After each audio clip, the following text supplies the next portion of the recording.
Share ಚಪಾತಿಗಳು ಈಗಿನ ಕಾಲದ ಈ ಸಿನಿಮಾಗಳಲ್ಲಿ ರಾವಣ ಆಕ್ಟಿಂಗ್ ಮಾಡಿರೋರು, ದುರ್ಯೋಧನ ಆಕ್ಟಿಂಗ್ ಮಾಡಿರೋರು ಹೀರೋ, ಅವರೇ ದೇವರು ಅಂತವ್ರೆ.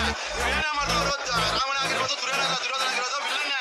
ರಾಮ ದೇವ್ರೆ, ಕೃಷ್ಣ ದೇವ್ರೆ ಅನ್ನೋದಕ್ಕೆ ಅವ್ರಪ್ಪ ಅವ್ರ ಅಮ್ಮನ್ನೆಲ್ಲ ಕೇಳಿ ರಾಮ ಯಾರು ಕೃಷ್ಣ ಯಾರು ಅಂತ ಹೇಳ್ತಾರೆ. ಅದು ಯಾರು ಅಂತ ಎಗರ್ಕೊಳ್ಳಲಿ. 20 ವರ್ಷ ಸೈಕಲ್ ಹೊಡೆದು ಈ ಪಟ್ಟಿಗೆ ಬಂದಿದ್ಯಾ, ಸುಮ್ಮನೆ ಉಳಿಸ್ಕೋ, ಇಲ್ಲ ನಿನ್ನ ಡಮ್ ಅನ್ಸಿ ನಾನು ಆ ಪೊಸಿಷನ್ಗೆ ಬರ್ಬೇಕಾಗತ್ತೆ.